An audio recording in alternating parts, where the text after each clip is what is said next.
My name is Elise Carter. I'm 34. 3 weeks before Thanksgiving, my mother decided I would carry the bill she created. She slid a nursing home invoice toward me. Sign it, Elise. A daughter without a husband is cheaper to ruin. Then she asked me to bring sweet potatoes to dinner. I folded the invoice once and put it in my purse. But here's what my mother didn't know. Grandma had left one taped envelope with my name written across the flap. That envelope is the reason I'm sitting here telling you this. If your family has ever handed you a bill and called it love, please like and subscribe if you believe dignity should not be punished. Let me take you back to the last summer I spent with my grandmother. That last summer began with applesauce. I remember that because I had come straight from the pharmacy where I worked the closing shift, and I still had the little white sticker from the cash register stuck to my sleeve. Grandma Margaret could not keep much food down by then, but she could eat cinnamon applesauce if I brought the kind with no chunks. I bought 2 cups at a gas station outside Sandusky, drove 26 minutes to the nursing home, and found her sitting in the recliner with the television turned to a weather channel she was not watching. She looked at my sleeve and said, "You are still wearing the store." I peeled the sticker off and stuck it to the back of my phone. "That is my uniform now." She laughed once. It was a small laugh. It still counted. My family was not poor. We were not rich either, unless you asked my mother, and then we were whatever sounded best in the room.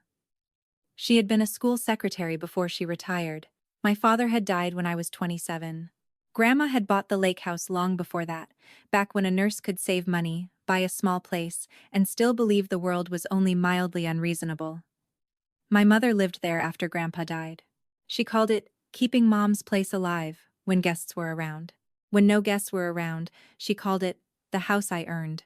The rule in our family was simple. My mother received the praise. I received the errands. If I asked why those two things never met in the middle, she had one answer. Family doesn't keep score. She said it when I took Grandma to an eye appointment before work. She said it when I paid for compression socks because the nursing home supply closet had run out. She said it when I spent a Saturday labeling Grandma's sweaters after 2 had gone missing in the laundry. Family doesn't keep score. That sounded almost noble if you did not look too closely. My mother was good at sentences like that. They were polished enough to pass as kindness from across a table. The details told the truth. On Tuesdays, I called the nursing station at 7:10 inches the morning because that was when the night nurse had time to talk. My mother called after lunch, if she called. She always asked whether Grandma had eaten, because that sounded caring. I asked whether the rash under Grandma's bracelet had healed, whether the new pain pill made her dizzy, and whether the aide had found the blue cardigan she liked. On Thursdays, I drove over after closing. I brought applesauce, lip balm, crossword books, and quarters for the vending machine, because Grandma liked to buy ginger ale for the aides. My mother came once that month with a vase of grocery store flowers. She took 7 pictures in the lobby. In the best one, she leaned over Grandma's chair with her hand on Grandma's shoulder. She posted it before she reached the parking lot. The caption said, "Taking care of my sweet mama." Grandma saw it on my phone the next day. She tapped the screen with one finger. "She spelled mama right," she said. That was Grandma. She could cut a roast with a butter knife if she had to. I did not hate my mother. That matters. I was still trying to make her proud in the small, embarrassing ways grown women do not like to admit. I answered fast when she called. I brought extra paper plates to family cookouts. I fixed the lake house printer twice because she liked to print recipes she never cooked. I told myself she noticed. She noticed what she could use. In late July, the nursing home moved Grandma to a room closer to the nurse's desk. That was the first real warning.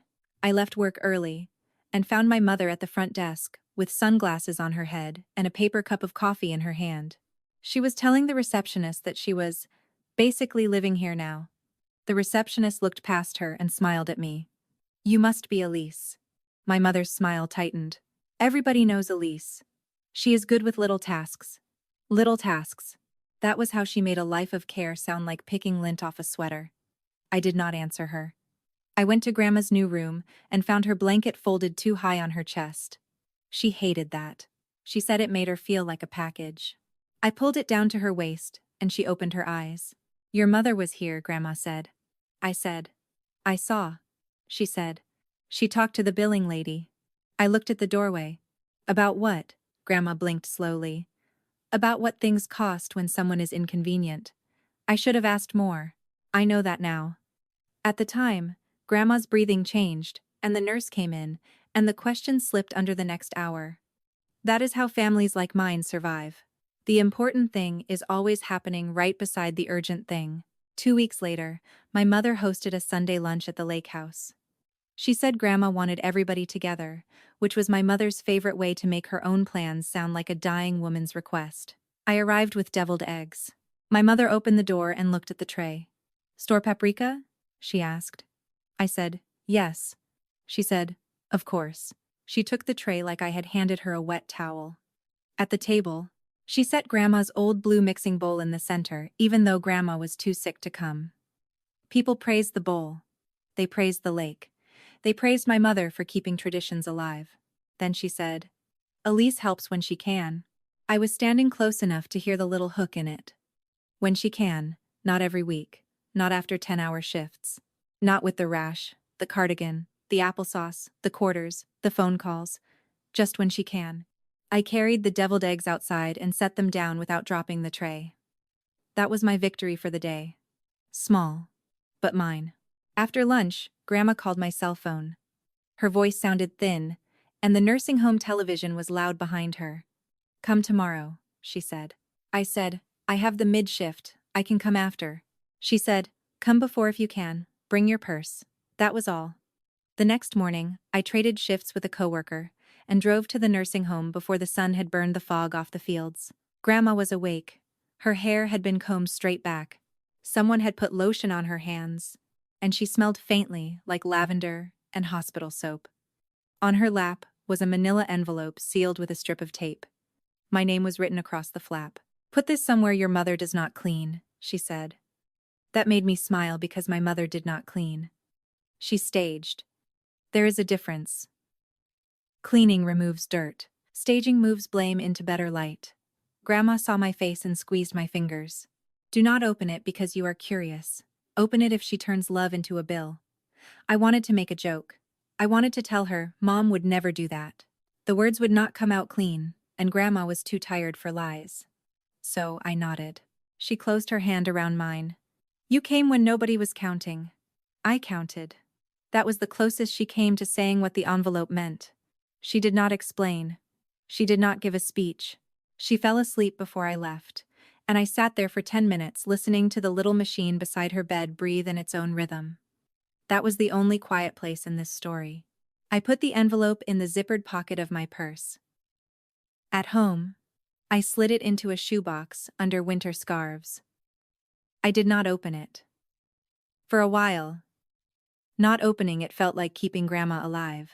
As long as the tape stayed flat, there was still one thing she had told me that had not become past tense. Grandma died 9 days later.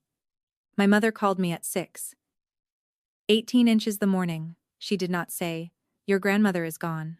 She said, "I need you not to make this harder." That was the first thing. I sat on the edge of my bed with the phone against my ear. My feet were on the floor. I remember that because the carpet felt rough, and I needed one thing in the room to be honest. I asked, "What happened?" She said, "She passed a little after 5. I am handling it. Handling it. Like Grandma was a spill." At the funeral home, my mother stood beside the guest book and accepted hugs like she had carried Grandma there on her back. She cried when people watched. She stopped when they turned away. I do not say that to be cruel. I say it because I saw her dab under both eyes with a tissue that stayed dry. When a woman from Grandma's old church hugged me, she whispered, "Your grandmother talked about you every Sunday." My mother heard enough to step closer. Elise was sweet to visit when work allowed. There it was again. When work allowed. The woman looked at me for 1 second longer than manners required. Then she squeezed my elbow. She did not argue. Good women from church often know the whole story, and still choose the smallest possible rebellion.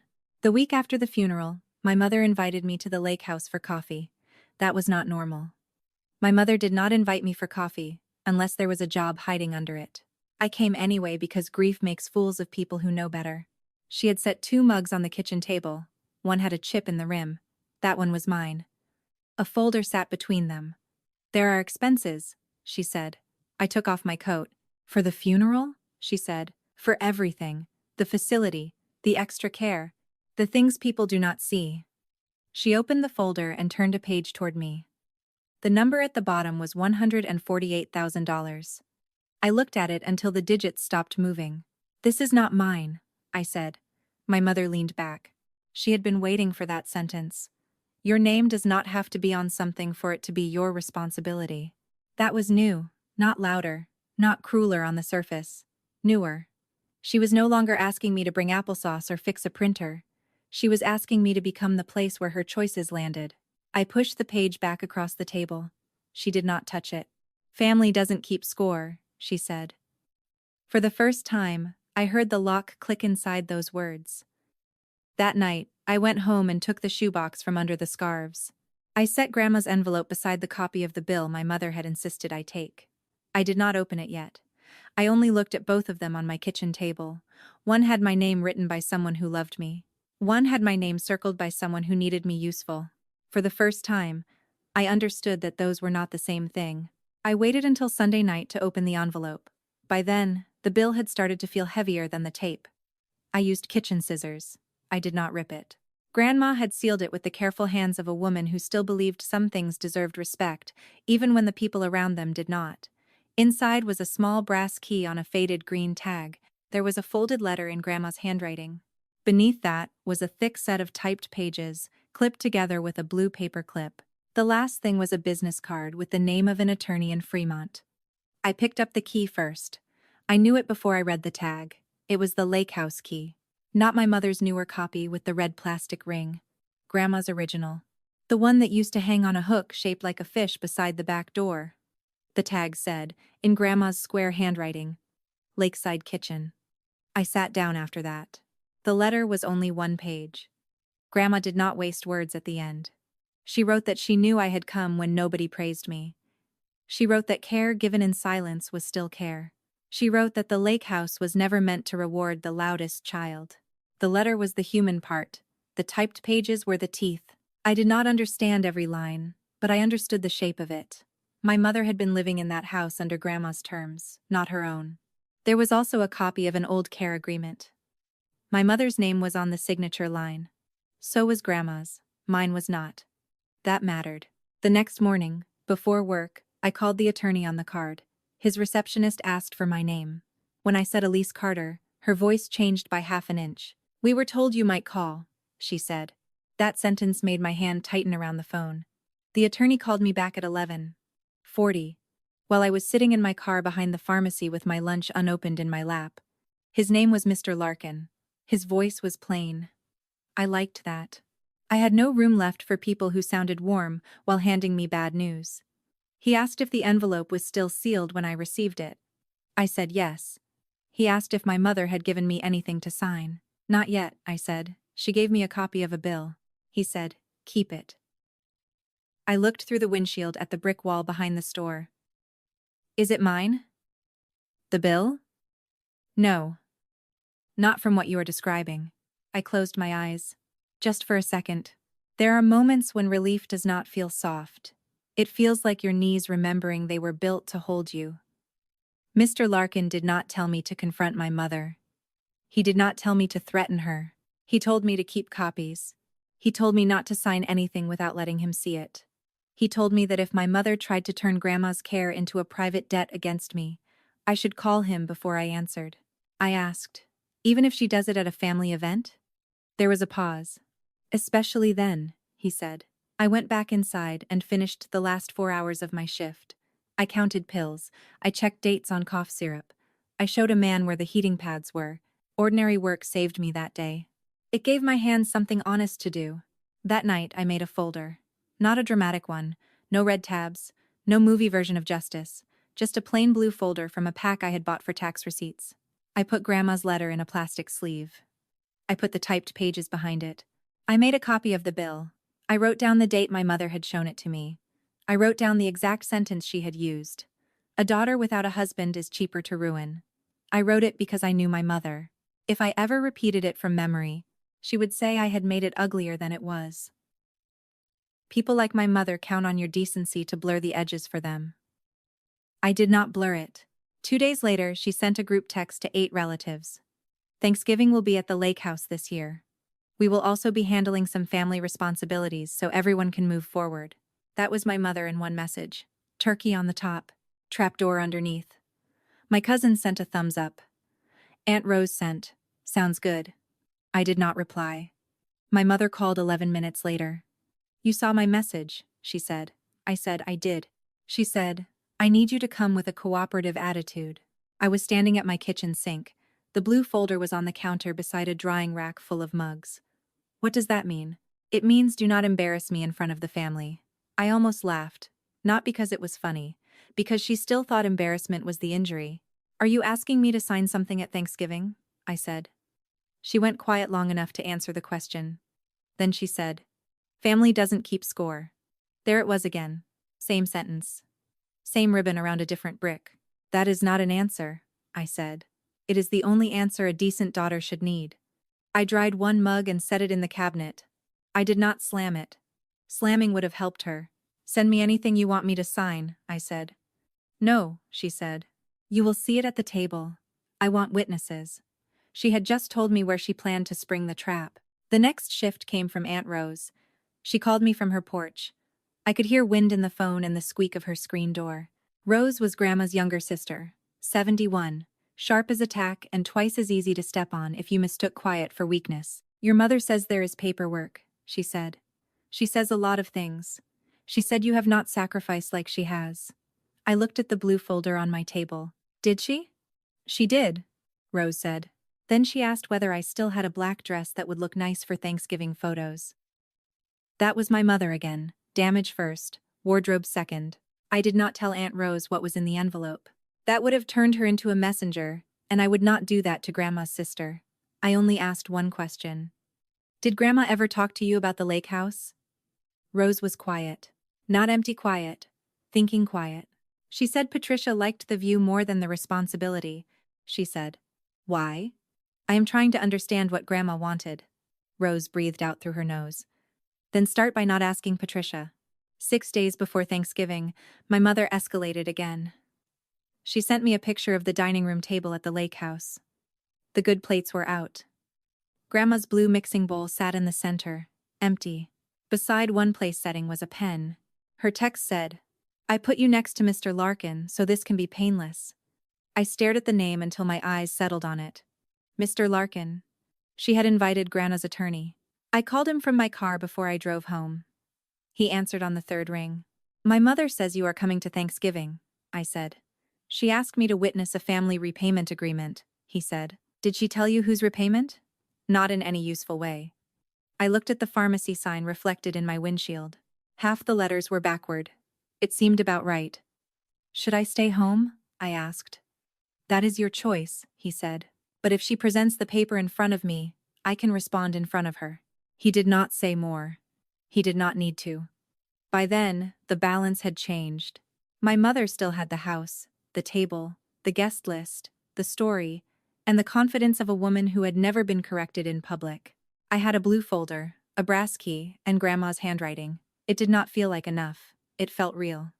The day before Thanksgiving, I made sweet potatoes. I used the brown sugar my mother liked, and the pecans Grandma used to chop with a knife too big for her hand. I packed the dish in foil. I put the blue folder under the passenger seat. Then I sat in the driver's seat for a full minute with both hands on the wheel. I was not calm because I had no fear. I was calm because fear was no longer in charge. Thanksgiving morning came in gray and cold. I drove to the lake house with the sweet potatoes buckled into the passenger seat like they had legal rights. The blue folder was under my seat. Grandma's key was in the inside pocket of my coat. Every few miles, I touched that pocket with 2 fingers, not because I planned to use the key yet, but because I needed to feel one thing in that car that had not been rewritten by my mother. The lake house looked the way it always did from the road. White siding, brown shutters, a wreath on the door big enough to suggest generosity from 30 feet away. My mother's car was parked closest to the porch. Aunt Rose's old Buick was already there. So was a dark sedan I did not know. Mr. Larkin's, I guessed. I parked near the pine tree and sat still for one breath. Then I picked up the casserole dish, locked the car, and walked in through the side door, because that was the door people used when they were expected to carry things. My mother was in the kitchen wearing an apron she had never cooked in. It had pumpkins on it. Her hair was sprayed into place.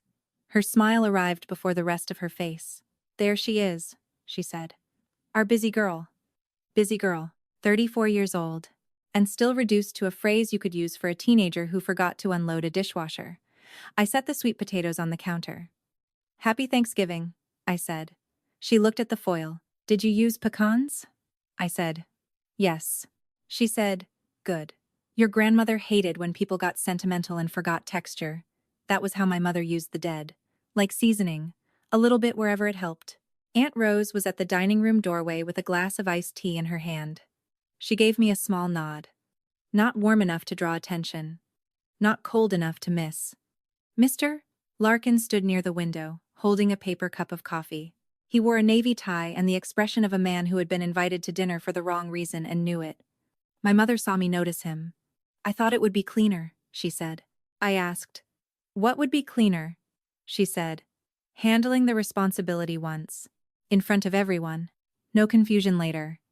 She said responsibility the way other people say infection. I took off my coat. I kept Grandma's key in the pocket. I hung the coat on the back of a chair where I could see it. The table was already set. Grandma's blue mixing bowl sat in the center, empty. There were folded napkins, water glasses, little dishes of cranberry sauce, and one place setting with a black pen laid straight across the plate. Mine. Beside the pen was a folder. Not mine. My mother's folder was cream-colored, thick, and positioned with its top edge square to the table like she had measured the shame. My name was written on a sticky note on the front. Elise, repayment. I looked at it long enough for my mother to enjoy herself. Then I pulled out my chair and sat down. That was the first small mercy I gave myself. I did not stand there waiting to be assigned a place in my own humiliation. If you have ever watched a family table turn into a witness stand for one person's blame, leave one word in the comments. Just one. Because what my mother did next was not a request. It was a trap with napkins.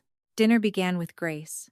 My cousin's husband said it, because my mother liked men to bless things after she arranged them. He thanked God for family, food, and the women who held everybody together. My mother bowed her head a little lower at that part. I kept my hands in my lap. The turkey came around. The potatoes came around. Aunt Rose took a small spoonful of my sweet potatoes and said, "Margaret would have approved." My mother smiled without looking at her. Mother approved of a lot of things that were not good for her. Nobody answered. Forks kept moving. That is how families train themselves to survive a difficult woman. They chew. For 20 minutes, my mother behaved like a hostess. She asked who wanted more rolls. She reminded my cousin to take leftovers home. She told Mr. Larkin she hoped the drive had not been too dull. He said it was fine. Plain answer. Plain face. Twice, she touched the cream folder beside her plate. She did it lightly, as if checking whether the future was still where she had placed it. Then she set down her fork. Every person at that table knew the meal had changed. "Before dessert," she said, "we have one family matter to settle." There it was, the deadline. Not midnight. Not next week. Before pie. She lifted the cream folder and opened it. The top page was the nursing home invoice. I saw the number again before she said it. 14,800 yuan. My mother turned it toward the table, not toward me. "These are expenses related to my mother's care," she said. "I have carried the emotional burden. Elise is in a position to help with the practical burden." That was a tidy sentence. It did not have blood on it, which made it more dangerous. A cousin shifted in his chair. Aunt Rose put her iced tea down. Mr. Larkin did not move. My mother slid the page beside my plate. Then she placed a second page on top of it. "This is a repayment agreement," she said. "It does not need to be unpleasant. Elise can sign, we can have pie, and we can all move forward." I looked at the paper. My name was typed into a blank line near the bottom. There were monthly payments listed. There was a date. There was my mother's signature already waiting above mine. She had signed first. That mattered too. "What am I agreeing to repay?" I asked. My voice sounded normal. That surprised me. My mother made a patient face for the room. "The cost of care." I asked, "Care you arranged?" Her jaw moved once. "Care we all benefited from." "Grandma benefited from care," I said. I visited her. I did not purchase a service from you. My mother's eyes sharpened. This was the part she had prepared for. She had wanted anger. She had wanted tears. She had wanted me to raise my voice so the agreement could become a favor she was offering to an unstable daughter. I gave her a question instead. Mr. Larkin, I said, may I ask you to look at that page before I touch the pen? My mother laughed once. It was not a happy laugh. It was the sound a cabinet makes when it closes too hard. Elise, don't be dramatic. He is here to witness, not to referee. Mr. Larkin set his coffee down. I can read a document placed in front of me. Aunt Rose looked at him then. So did half the table. My mother recovered quickly. She was good at that. Fine, read it. It says exactly what I said. She pushed the paper toward him with 2 fingers. That was when she made the mistake clean enough for everyone to see. She did not hand him a copy. She handed him the signed original. I could feel the blue folder under my chair in the space where my heel touched it. I did not move yet. Mr. Larkin read silently. My mother filled the silence because silence did not flatter her. Elise has no mortgage, she said. No husband, no children. I am not saying that to be cruel. I am saying she has flexibility. A daughter without a husband is cheaper to ruin. There it was again. Not in my apartment this time. At Grandma's table, in front of the people who had eaten off Grandma's plates and praised my mother for keeping her memory alive. Aunt Rose's hand tightened around her napkin. One of my cousins stopped cutting turkey with the knife still angled down. Mr. Larkin looked up from the page. My mother noticed the pause and mistook it for agreement. I meant cheaper to support, she said. No one helped her. I reached under my chair and picked up the blue folder. My mother saw it. For the first time that day, something unarranged crossed her face. What is that? She asked. Something Grandma gave me. This is not the time. You chose the time. I placed the blue folder beside the cream one. I did not open it yet. I let both folders sit there together, close enough for the room to understand that one of them had come to accuse and one of them had come to answer. My mother leaned forward. Elise, we are not doing one of your little emotional displays. Family doesn't keep score. I put my hand flat on Grandma's folder. Grandma did. I opened the blue folder with both hands. That is the part I remember most clearly. Not my mother's face. Not the turkey going cold. My hands. They were steady in a way I had not expected. Fear had been loud all morning, but at that table, with Grandma's folder under my palms, it stepped back. I took out the letter first. Not the typed pages, not the care agreement, the letter. I unfolded it once and placed it on the table where the cream folder had been. Grandma's handwriting sat there in dark blue ink, square and careful, the way she used to write grocery lists on the backs of envelopes. My mother looked at the page and then at me, as if I had brought a person into the room without asking permission. In a way, I had. That is private, she said. It has my name on it, I said. Give it to me. She said it like she had said everything else in my life. Not asking. Claiming. Her fingers lifted from the table, but she did not reach all the way across. There were too many eyes now. Even my mother knew the difference between power and grabbing. Mr. Larkin leaned forward, but he did not touch it yet. Aunt Rose put one hand over her mouth. My cousin's little boy, who had been coloring on a napkin, stopped moving his crayon. Someone's fork slid off the edge of a plate and hit the tablecloth with a soft thud. I reached into the folder again and took out the brass key. The faded green tag turned once on the ring. Lakeside Kitchen. Aunt Rose made a sound then, not a word. Just a breath that had been waiting for years and finally found a door. My mother's eyes went to the key. Her face changed before she could arrange it. The color moved out from under her makeup.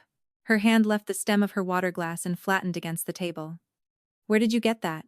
She asked. Grandma put it in my hand, I said. Before she died, she was confused. That was the first thing she reached for. Not grief. Not surprise. Confusion. It had always been the easiest way to make an old woman smaller. Aunt Rose lowered her hand from her mouth. Margaret was not confused about her keys, she said. My mother turned on her. Rose, please. Rose did not answer. She looked at the key instead. Her eyes had filled, but her chin stayed lifted. Mr. Larkin picked up the letter then. He did it carefully, by the corner, like the paper had a pulse. He read the first lines silently. My mother watched his eyes move. Every inch they moved seemed to take something from her. I did not read the whole letter aloud. I did not need to. I pointed to the sentence Grandma had left, like a match under glass. "This line," I said. Mr. Larkin read it in his plain voice. "Patricia has use of the house as long as she does not use my care as a weapon against Elise." The room did not go silent. Real rooms do not go silent. They leak sound. A chair leg scraped. Somebody breathed in through their teeth. The refrigerator hummed behind the kitchen wall. My mother swallowed hard enough that I saw it move in her throat. "That is not what it means," she said. Mr. Larkin looked at her over the page. "Mrs. Carter, this is your mother's handwriting. I know whose handwriting it is. And this is not standing alone. It is tied to the estate papers you signed." He opened the typed pages and set them beside the letter. He did not explain every term. He did not bury the table under legal language. He pointed to my mother's signature. "Is this your signature?" he asked. My mother stared at it. That was the discovery before the stamp. Not a speech. Not a verdict. One question at Grandma's table. "Patricia," Aunt Rose said, very softly. My mother's mouth opened. No answer came out. Mr. Larkin waited. He gave her the kind of silence she had spent my whole life using on other people. "Yes," she said finally. "It is mine." My cousin's wife pulled her hands into her lap. The little boy's crayon rolled against his plate. Aunt Rose closed her eyes for 1 second, then opened them again. Mr. Larkin touched my mother's repayment page next. "And this agreement asking Elise to repay $148,000 was prepared by you?" My mother looked at me then. Not at him. At me. The look said I had broken a rule by letting someone else ask the question. "It was prepared for the family," she said. "By you?" Mr. Larkin said. Her lips pressed together. "Yes." There it was. 2 answers. 2 doors closing. He put the 2 signed pages side by side. Grandma's instruction on the left, my mother's demand on the right. The table did the work for him. One page protected a daughter who had shown up. The other tried to charge her for it. I did not smile. I did not lean back. I did not say, "I told you so." I only slid Grandma's key a little closer to the letter, so the room could see both at once. The house she had claimed, the mother she had used, the daughter she had tried to bill. My mother stared at the key like it had betrayed her. Mr. Larkin set the repayment agreement flat on the table. "Then the condition has been triggered. Mrs. Carter, your right to occupy the lake house under your mother's estate instruction ends with this demand. Because you signed the demand and presented it in my presence, there is no question about the act or the date." My mother jerked back as if the chair had moved under her. "No." One word. Small. Bare. Mr. Larkin closed the cream folder. That was the sound that landed. Not loud. Final. "I will document today's presentation," he said. "Elise does not owe this debt under these papers. The original key and estate letter remain with her." He pushed the brass key toward me. It traveled less than a foot across Grandma's table, but every person in that room watched it move. My mother reached for it. Then she stopped. Aunt Rose stood up. Her chair scraped back too fast. She put both hands on the edge of the table and looked at my mother, not with anger, but with a grief so plain it made anger look cheap. "Margaret was afraid you would do this," she said. My mother's face cracked at that. Not fully, just enough to show what had been under it all day. "I took care of her," she said. Rose shook her head once. "You took pictures. Elise took care of her." That was the only sentence Rose got. It was enough. My mother looked around the table for a rescue. She looked at my cousin. He looked down at his plate. She looked at Mr. Larkin. He was putting the signed repayment agreement into his folder. She looked at me last. For the first time in my life, my mother looked at me like I was not a loose end. She looked at me like I had weight. "Elise," she said. My name sounded different in her mouth. Smaller, less useful. I put the key back on the green tag and closed my fingers around it.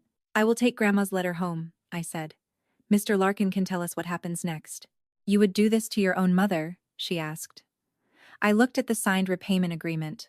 I looked at the empty blue mixing bowl. Then I looked back at her. "No," I said. "You did this at Grandma's table. I only brought what she left me." Nobody clapped. Nobody cheered. Families do not break open that neatly. Aunt Rose sat down hard and pressed a napkin to her eyes. My cousin's wife reached for the little boy's crayon before it rolled off the table. Mr. Larkin clipped the papers together and kept his face still. Across from me, my cousin folded his napkin into a tight square and did not look up. Not once. Not for her. My mother stayed seated with both hands flat on the table. The pie was still on the counter. No one asked for it. The first thing my mother lost was not the house. It was the table. After Mr. Larkin left, nobody knew how to sit in that dining room anymore. My cousin packed his son into a coat without asking for leftovers. My cousin's wife carried one pie to the car still wrapped in plastic. Aunt Rose stayed long enough to rinse 3 plates, then stopped with her hands under the faucet and looked at Grandma's blue mixing bowl. "I cannot do this part," she said. So I dried my hands and did it. I washed the bowl. I dried it with a towel that had little pumpkins on it. I put it back in the cabinet where Grandma used to keep it. Not because my mother deserved order, but because Grandma did. My mother stood near the window with her arms crossed. She had not cried. Not yet. She was still waiting for the room to become the room. She understood again. It did not. Mr. Larkin called me the next afternoon. He did not dress the news up. My mother had 30 days to leave the lake house. The repayment agreement was being documented as a demand she had presented and signed. I was not responsible for the $148,000 under those papers. The estate instruction would move forward. That is how he said it. Estate instruction. In real life, it looked like cardboard boxes on a porch. It looked like my mother canceling the kitchen contractor she had bragged about all fall. It looked like the new cabinet samples stacked by the back door with dust on the corners. It looked like the little brass nameplate she had put beside the dock, getting unscrewed by a handyman who kept his headphones in and asked no questions. It looked like her church friends, asking quiet questions she could not answer with a caption. It looked like the Thanksgiving photos never appearing online. The $148,000 did not vanish, but it stopped wearing my name. That mattered more than I can make dramatic. It meant no monthly draft from my checking account. It meant no second job to pay for a lie. It meant I could renew my lease without calculating how many years of my life my mother had tried to spend. I did not go there to watch her pack. I did not need that. Winning a boundary is not the same thing as needing a balcony seat for somebody else's fall. Aunt Rose called me 3 days after Thanksgiving. "She says you humiliated her," she said. I was at my kitchen table with Grandma's letter in front of me. "Did she mention the bill?" "No." "Did she mention the key?" "No." "Then she is telling the story she can survive." Rose was quiet for a moment. Then she said, "Margaret would have liked that sentence." I smiled a little. It surprised me. 2 weeks later, my mother called. I almost let it go to voicemail. Then I answered because avoiding her had started to feel too much like still arranging my life around her. "Elise," she said. "No busy girl, no sweetie, just my name, yes." I was under a lot of pressure. That was the apology's front porch. She never quite stepped inside. I waited. "Your grandmother's care was expensive," she said. I was alone with it. "You were not alone," I said. "You were believed. That is different." She breathed into the phone. I could hear a television behind her. She was staying in a rental near the highway, Aunt Rose told me later. Month to month. No lake view. "Are you really going to keep the house?" she asked. There it was, the center of it. Not, "Are you all right?" Not, "I should not have said what I said." Not, "I am sorry I tried to put a debt on your life in front of everyone." The house. "I am going to follow Grandma's papers," I said. She was my mother. She was mine too, I said, not in the same way, but she was mine. My mother made a small sound. I do not know what kind. Maybe hurt. Maybe anger. Maybe the noise a person makes when an old door does not open anymore. "So that's it?" she asked. "No," I said. "That is the boundary. The rest is up to you." I did not hang up on her. I let the call end cleanly. There is a difference. I did not move into the lake house right away. For a while, I only went there on Sunday afternoons. I changed the locks first. Then I opened the windows. The room smelled like lemon polish, cardboard, and cold water from the lake. I did not redecorate. I did not erase her in a hurry. Houses can hold too much if you ask them to take sides too fast. I started small. I put Grandma's blue mixing bowl on the kitchen table. I put her letter in the top drawer. I hung the brass key on the old fish-shaped hook by the back door. It looked almost foolish there, one little key carrying that much weight, but it held. A month later, Aunt Rose came over with grocery store cookies and a plant she said was hard to kill. We ate at the kitchen table with paper napkins because I still had not found the cloth ones. She did not ask me to forgive my mother. She did not tell me blood was blood.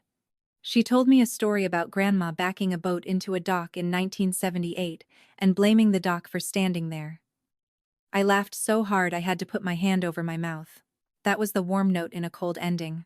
Not reunion. Not pretending. Just one person who remembered the woman I loved as a person, not a prize. The first night I slept at the lake house, I woke up at 2:00 the morning because the refrigerator clicked on. For 1 second I thought I was back at Grandma's nursing home, listening to the little machine beside her bed. Then I saw the moon on the water through the bedroom window, and I knew where I was. I was in the house my mother had called earned. I was in the house Grandma had protected. I was in a life where nobody could slide a bill toward me and call it love, without meeting the part of me that had finally learned to read the paper first. Boundaries do not break a family. They show you where the break already was. Real family is the person who shows up when no one is counting, who remembers what you carried, and who leaves you a key before the door is taken from you. That's my story. 34 years old. One $148,000 bill. One taped envelope. One brass key with a faded green tag. One Thanksgiving table where my mother learned that a daughter without a husband was not cheaper to ruin after all. If you have ever been chosen as the safe person to blame, I hope you hear me clearly. You do not have to become smaller so someone else can keep their story neat. You do not have to pay for a love that only appears when it needs a signature. Share this with someone who has been handed a bill that was never theirs. Tell me in the comments what you would have done at that table. And subscribe if you believe a calm boundary can still shake the whole room.